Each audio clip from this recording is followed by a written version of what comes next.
G'day guys, welcome to this episode of Ask Pete Anything.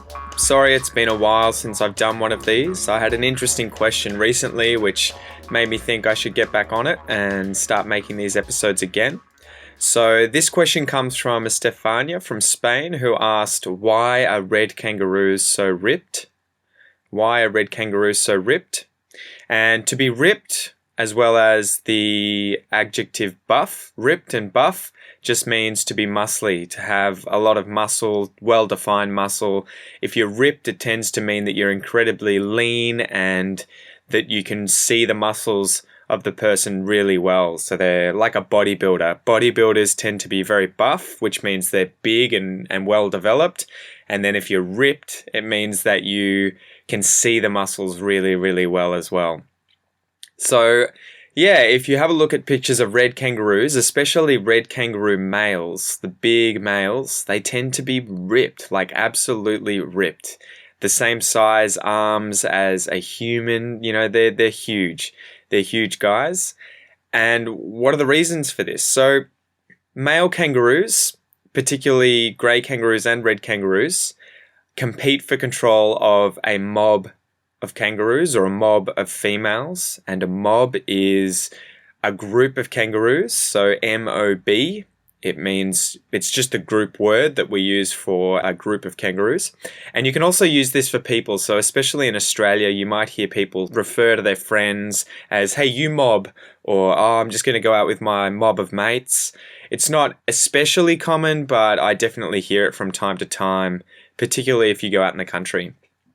So anyway, a recent study was done by a group of researchers at Murdoch University, and they identified several possible criteria for sexual attractiveness in red kangaroos. So several different aspects of the kangaroo that females may choose to reproduce with that male because of those characteristics. And they found that forearm size, so the size of the kangaroo's forearm, was the key factor, so the main reason in that male's ability to find and keep a mate. Find and keep a mate. And a mate, in terms of biology, a mate is a member of the opposite sex or the opposite gender of your species that you can mate with, reproduce with, have sex with. Mates tend to pair together to have offspring together, no matter what species it is. So if you're a male or a female in a species and you're trying to find a partner, that means you're trying to find a mate. And it can be a verb as well. So you would mate with your mate. So you'd reproduce with your mate. So young red kangaroos play fight when they're growing up. So they do this all the time. They spar, they grab each other, they kick each other, and they do this in order to try and improve their fighting skills as well as put on size. I imagine they're trying to exercise. It's their way of effectively going to the gym. And by doing this, they sort of establish their dominance. So they can, if one of them is winning a lot of these sorts of fights, then obviously he's more likely to be the male that grows up to be in control of a mob or dominant over the rest of those males. So strength and aggressiveness are clearly important when competing to be a dominant male. And so male kangaroos establish and maintain their dominance hierarchy by having these sparring contests. So when they spar growing up, they're practicing to be good fighters effectively. And then just like you would see in boxing or in the UFC or any of these kinds of fighting competitions in humans, if you want to claim the title and be large and in charge effectively, if you want to have the title, you also have to defend the title all the time. So not only do you have to get big enough and strong enough and quick enough in order to win the title, and in the case of kangaroos, be in control of a large mob of females, but you also have to be continually defending that title. So large male kangaroos have to constantly be fighting off other male kangaroos and defending their females and their mob of kangaroos, because they obviously want to mate with these females and pass on their genes. So What's really cool is that when you see these kangaroos fight, you'll see where that cliche or that stereotype of kangaroos being really good boxers or kickboxers comes from. So you'll notice that they grab each other using their forearms, and then they sit back on their tail and give a double kick. They kick with both legs at the same time into the stomach of the other kangaroo. And so this is how they sort of establish who's stronger, who's more dominant. And it's so funny because when they use their forearms to grab onto their opponents, it looks so much like the clinch in Muay Thai or in boxing or in MMA, where you see two opponents who are humans, obviously, grabbing onto one another's head and bringing their elbows into the position that's called a clinch. And so it's so funny to see this mirrored, to see this sort of happen as well in kangaroos. And one thing I also wanted to mention was that kangaroos are known to have killed dogs and injured people, so they can grasp and drown dogs underwater. I've seen videos online, and I'll try and link it here, where if a kangaroo is getting chased by a dingo or by a hunter's dog, it often looks for a small pond or a dam, or it just tries to find some water. It enters the water, and then if the dog follows the kangaroo into the water, the kangaroo will actually grab the dog around the neck with its forearms and force the dog's head underwater and try and kill it. It's just insane. I've seen a video of that online. And they also have been known to disembowel dogs and disembowel other animals that attack them. So disembowelment is where you effectively open up the stomach of an animal using a claw, or obviously in humans a knife. And so kangaroos are known to have killed dogs that attack them by just leaning back on their tail and kicking with their legs, and being so powerful that they've actually opened up a dog and killed it that way. So it's so funny that they are kind of, cute and cuddly animals, but at the same time, they are very, very, very dangerous. So, yeah, just like humans, they try and gain larger muscles, but it's funny because these larger muscles seem to come at a cost to their survival. So there are things in biology and species called trade-offs, and a trade-off is where you achieve a balance between two desirable traits or two desirable but incompatible features. So, for instance, if you want to run quickly but you also want to be strong, it's a trade-off between how fast you can run and how strong you can be, because you can't be a really, really huge bodybuilder or power lifter who's also incredibly quick at running, or at least who can run a long distance, I think I want to say. So you can't run long distance and also be a bodybuilder, because both of those things require completely different forms in the body. If you want to be a bodybuilder, you have to gain muscle and be really, really good at short bursts of energy. Whereas if you want to run long distance, you have to be incredibly lean and hopefully as small as possible in terms of muscle to be able to run a long distance without getting tired like you would if you were really, really big. So that's what a trade-off is.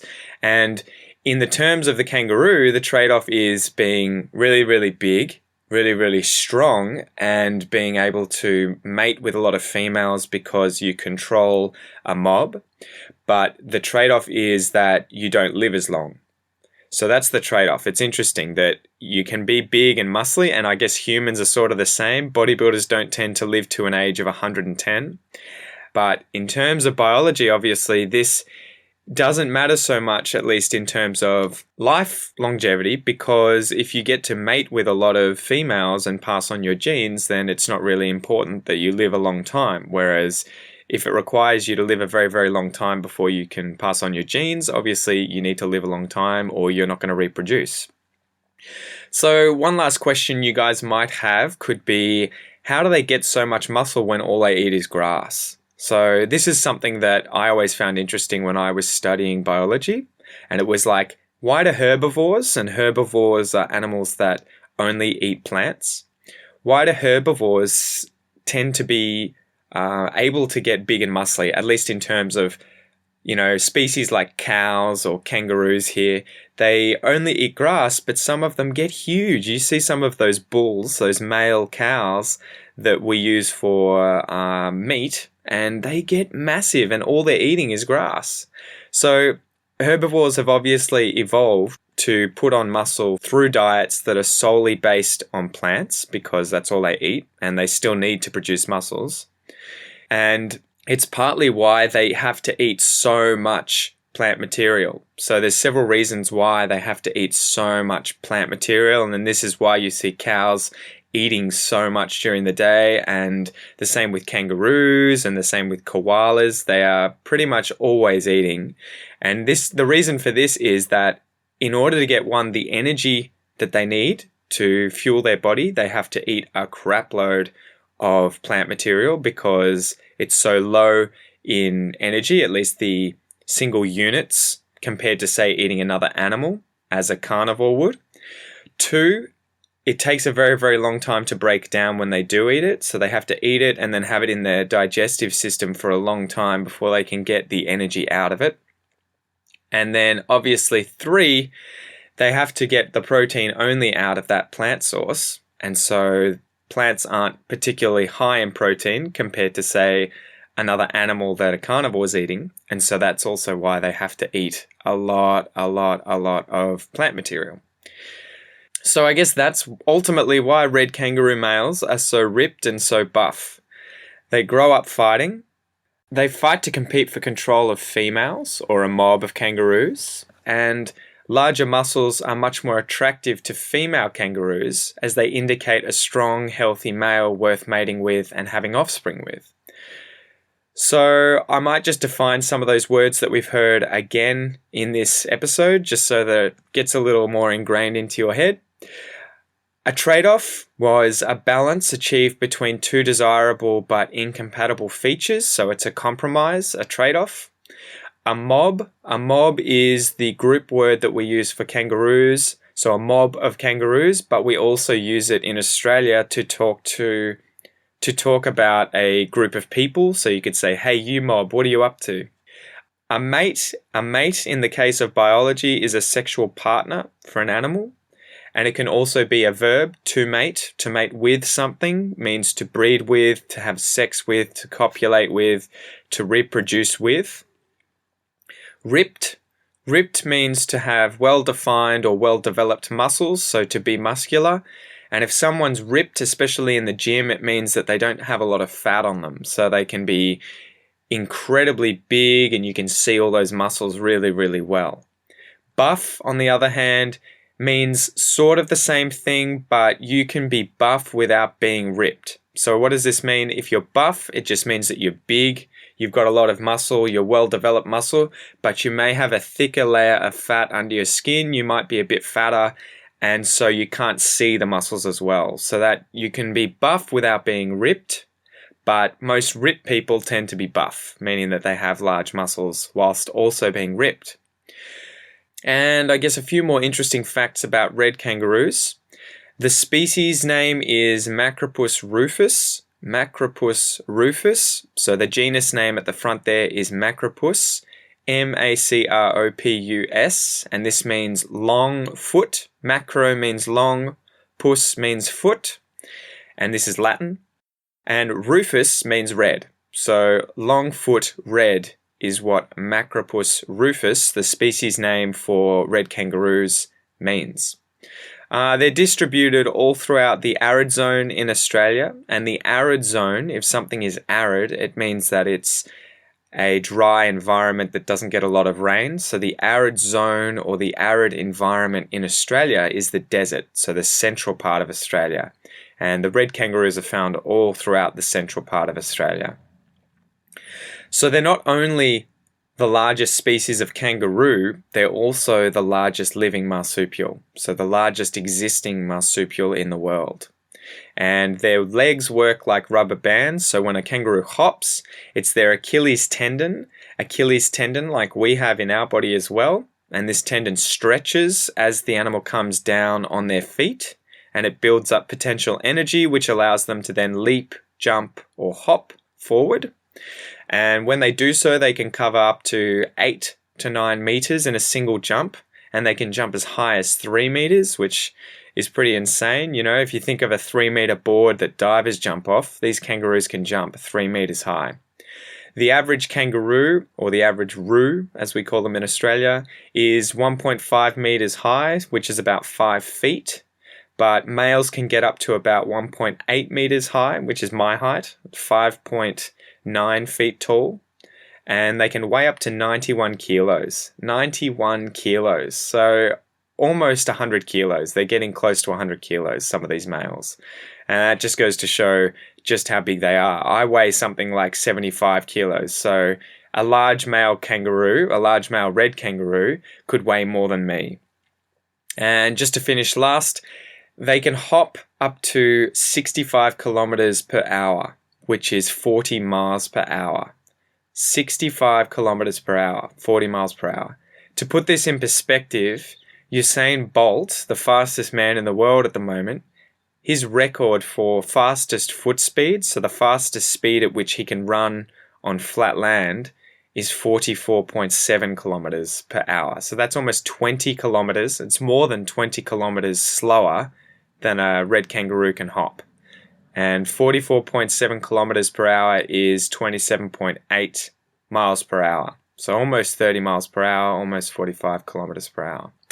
Anyway, that's probably long enough for today, guys. I hope it answers your question, Estefania. I hope you've learnt a lot of different things today about red kangaroos.